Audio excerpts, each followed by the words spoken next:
From translation, RSV Revised Standard Version. This 35th day of the year. Today we are reading passages Leviticus 11 to 13. Leviticus chapter 11, verses 1 to 47.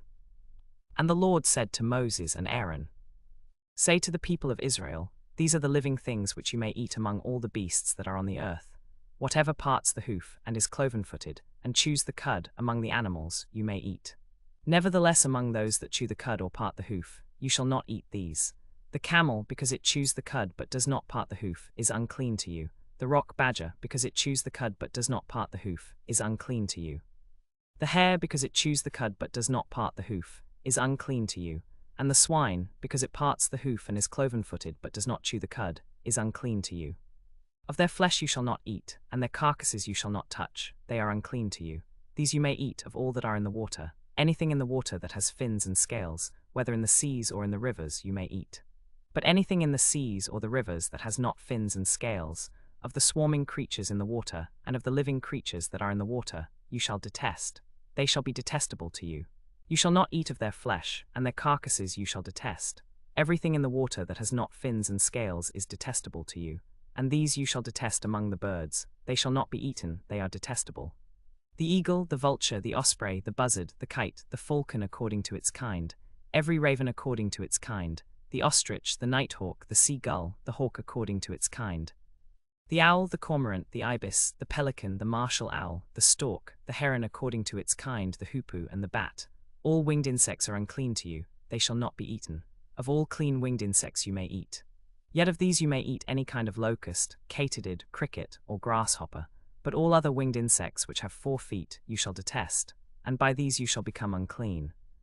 Whoever touches their carcass shall be unclean until the evening, and whoever carries any part of their carcass shall wash his clothes and be unclean until the evening. Every animal which parts the hoof but is not cloven-footed or does not chew the cud is unclean to you. Every one who touches them shall be unclean. And all that walk on paws, among the animals that go on all fours, are unclean to you. Whoever touches their carcass shall be unclean until the evening, and he who carries their carcass shall wash his clothes and be unclean until the evening. They are unclean to you. These also are unclean to you among the swarming things that swarm upon the earth: the mole, the mouse, the great lizard according to its kind, the gecko, the monitor lizard, the sand lizard, and the chameleon. These are unclean to you among all that swarm. Whoever touches them when they are dead shall be unclean until the evening. And anything upon which any of them falls when they are dead shall be unclean, whether it is an article of wood, or a garment, or a skin, or a sack, any vessel with which work is done. It must be put into water, and be unclean until the evening, then it shall be clean. And if any of them falls into any earthen vessel, all that is in it shall be unclean, and you shall break it. As for any food in which water may be poured, any vessel in which water may be held, everything upon which such water may fall shall be unclean, and any article which can stand water shall be unclean, and shall be unclean until the evening. And anything upon which any part of their carcass falls shall be unclean, whether oven or stove, it shall be broken in pieces. They are unclean, and shall be unclean to you. Nevertheless a spring or a cistern holding water shall be clean, but that which touches their carcass shall be unclean. And if any of their carcass falls on any seed for sowing, it is clean. But if water is put on the seed and any part of their carcass falls on it, it is unclean to you. And if any animal which you may eat dies, he who touches its carcass shall be unclean until the evening. He who eats of its carcass shall wash his clothes and be unclean until the evening. He who carries the carcass shall wash his clothes and be unclean until the evening. And every swarming thing that swarms upon the earth is detestable. It shall not be eaten. Whatever moves upon its belly, and whatever moves upon all fours, or whatever has many feet, all the swarming things that swarm upon the earth, you shall not eat, for they are detestable. You shall not make yourselves detestable with any swarming thing that swarms, and you shall not defile yourselves with them, and become unclean by them. For I am the Lord your God. Consecrate yourselves therefore, and be holy, for I am holy. You shall not defile yourselves with any swarming thing that crawls upon the earth, for I am the Lord who brought you up out of the land of Egypt to be your God. You shall therefore be holy, for I am holy. This is the law concerning beast and bird, and every living creature that moves in the waters and everything that swarms upon the earth, to make a distinction between the unclean and the clean, and between the living creature that may be eaten and the living creature that may not be eaten. Leviticus chapter 12, verses 1 to 8. The Lord said to Moses, Say to the people of Israel, If a woman conceives and bears a male child, then she shall be unclean 7 days. As at the time of her menstruation, she shall be unclean, and on the 8th day the flesh of his foreskin shall be circumcised. Then she shall continue for 33 days in the blood of her purification. She shall not touch any holy thing, nor come into the sanctuary, until the days of her purification are completed. But if she bears a female child, then she shall be unclean 2 weeks, as in her menstruation. And she shall continue in the blood of her purification for 66 days. And when the days of her purification are completed, whether for a son or for a daughter, she shall bring to the priest at the entrance of the tent of meeting a lamb a year old for a burnt offering, and a young pigeon or a turtle dove for a sin offering, and he shall offer it before the Lord, and make atonement for her. Then she shall be clean from the flow of her blood. This is the law for her who bears a child, either male or female. But if she cannot afford a lamb, then she shall take 2 turtle doves or 2 young pigeons, one for a burnt offering and the other for a sin offering. And the priest shall make atonement for her, and she shall be clean. Leviticus chapter 13, verses 1 to 59. The Lord said to Moses and Aaron, when a man has on the skin of his body a swelling or a scab or a bright spot, and it becomes on the skin of his body a plague of leprosy, then he shall be brought to the priest. The priest shall examine the plague in the skin of his body, and if the hair in the plague has turned white, and the appearance of the plague is deeper than the skin of his body, it is a plague of leprosy. When the priest has examined him, he shall pronounce him unclean. But if the bright spot is white on the skin of his body, and appears no deeper than the skin, and the hair in it has not turned white, then the priest shall shut up the one who has the plague for 7 days. And the priest shall examine him on the 7th day. And if the plague in his eyes is dim and the plague has not spread in the skin, then the priest shall shut him up 7 days more, and the priest shall examine him again on the 7th day. And if the plague is dim and has not spread in the skin, then the priest shall pronounce him clean. It is only an eruption, and he shall wash his clothes and be clean.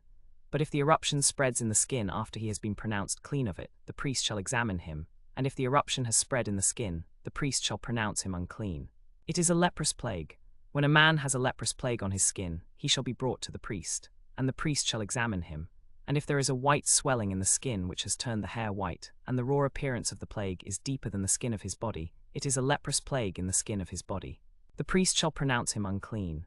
But if there is no white hair in the bright spot, and if it is no deeper than the skin, but has faded, then the priest shall shut him up 7 days, and the priest shall examine him on the 7th day.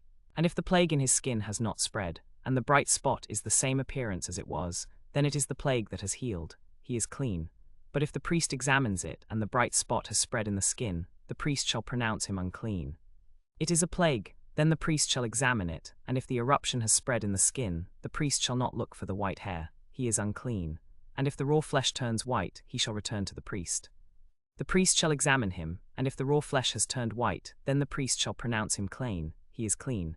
But if the raw flesh does not turn white and it has not spread, it is a festering boil, and he is unclean. When the priest examines a man who has a swelling or eruption on his skin, and the hair in the eruption has turned white, and the appearance of the eruption is deeper than the skin, it is a leprous plague. When the priest has examined him, he shall pronounce him unclean. But if, when the priest examines it, the eruption is not spreading in the skin, and there is in it a yellowish hair, then the priest shall shut him up 7 days. And on the 7th day the priest shall examine him, and if the eruption is dim and the yellowish hair has not spread, it is a fading eruption. He is clean. He shall wash his clothes and be clean. But if it spreads in the skin after he has been pronounced clean of it, the priest shall examine him, and if the eruption has spread in the skin, the priest shall pronounce him unclean. It is a plague. Or when a man has on the skin of his body a burn, and the raw flesh of the burn becomes a bright spot, reddish white or white, then the priest shall examine it, and if the hair in the bright spot has turned white, and the appearance of the raw flesh is deeper than the skin, it is a leprous plague. When the priest has examined him, he shall pronounce him unclean. But if the priest examines it, and the bright spot is white in the raw flesh, and it is not deeper than the skin, and the hair in it has not turned white, then the priest shall shut him up 7 days. And the priest shall examine him on the 7th day. If the eruption has faded in the skin, and the bright spot is dim, then the priest shall pronounce him clean. It is only an eruption of the burn. He is clean. But if the raw flesh spreads in the skin, the priest shall pronounce him unclean. It is a burn, and the raw flesh is a leprous plague. When a man or woman has a plague on the head or in the beard, the priest shall examine the plague. And if it appears deeper than the skin, and there is in it yellowish hair, then the priest shall pronounce him unclean.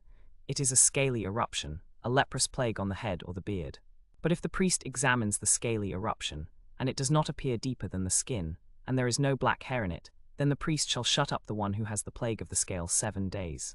And the priest shall examine the eruption on the 7th day, and if the scale has not spread in the skin, and the bright spot is dim, then the priest shall pronounce him clean. It is only a scale of itching. He shall wash his clothes and be clean. But if the scale spreads in the skin after he has been pronounced clean of it, the priest shall examine him, and if the scale has spread in the skin, the priest need not look for yellowish hair. He is unclean, but if the scale is dim in the skin and the black hair has grown in it, the scale has healed. He is clean, and the priest shall pronounce him clean. And the priest shall examine him. And if the eruption has spread in the skin, then the priest shall pronounce him unclean. He is unclean. But if it is dim in the skin and has not spread, it is a scar of the burn. The priest shall pronounce him clean. When a man or a woman has bright spots on the skin of the body, the priest shall examine them. And if the bright spots on the skin of the body are of a whitish color, and it appears no deeper than the skin, and the hair in it has not turned white, it is a harmless eruption. It is a leprosy of the skin.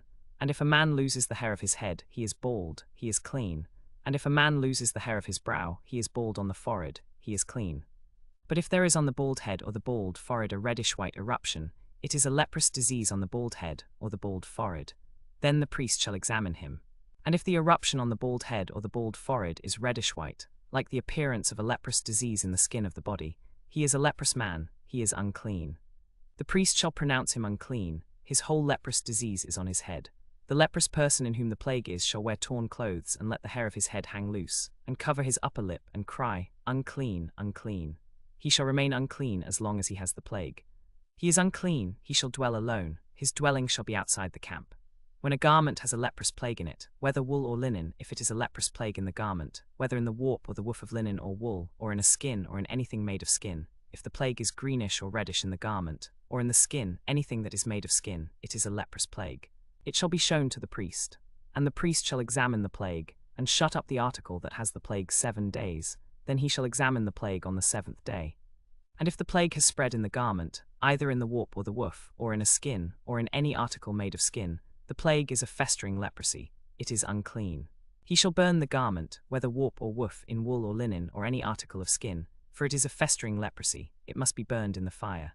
And if the priest examines it, and the plague has not spread in the garment, in the warp or the woof, or in any article of skin, then the priest shall command that they wash the article in which is the plague of leprosy, and he shall shut it up 7 days more. And the priest shall examine the plague after it has been washed. And if the plague has not changed its color, and the plague has not spread, it is unclean. You shall burn it in the fire. It is a fret, whether the inside or the outside is affected. If the priest examines it, and the plague has faded after it has been washed, then he shall tear it out of the garment, or out of the skin, or out of the warp or the woof. But if it appears again in the garment, or in the warp or the woof, or in any article of skin, it is a spreading plague. You shall burn that in which the plague is with fire. And if the priest examines it, and the plague has not spread in the garment, or in the warp or the woof, or in any article of skin, then the priest shall pronounce it clean, and shall wash the article, and it shall be clean.